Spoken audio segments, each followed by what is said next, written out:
Nikolina, pa dosta više taj telefon, molim te, samo gledaš u mobilni. Šta gledaš to?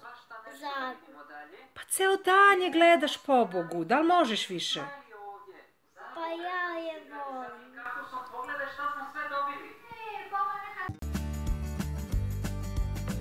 Mama, ja sam gladna. Stvarno, hoćeš mama da ti napravi šnicle? Da. Hoćeš?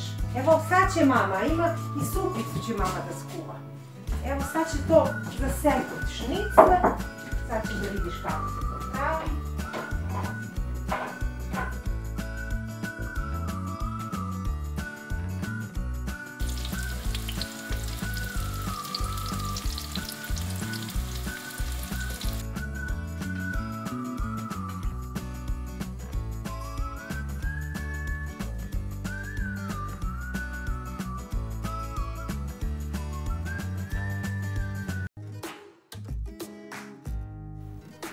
Gladna si. Hoćeš da poručimo picu ili da odeš da kupiš pljesak? Mama, Molim, srećo mamina. učiteljica me je kaznila. Kako te kaznila? Kaznila me je da ostajem u ćošku. A zašto je to uradila? Šta si ti radila? Pričala sam sa Sarom. Znači tako.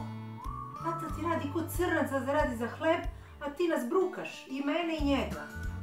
Sutra ćeš lepo da se izviniš učiteljici i napisat ćeš za kaznu 10 redova, ja ću da slušam učiteljicu. Si razumela?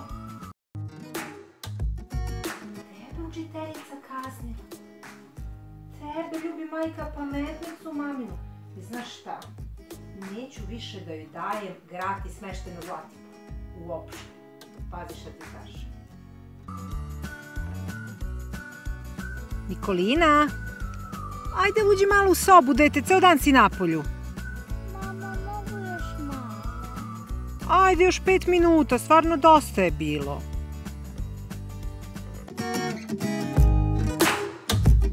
Nikolina, pa dosta više te igrice, dete, pobogu, izađi malo napolje. Mama, još samo malo. Pa ceo dan si za računarom, kako ti ne dosadi.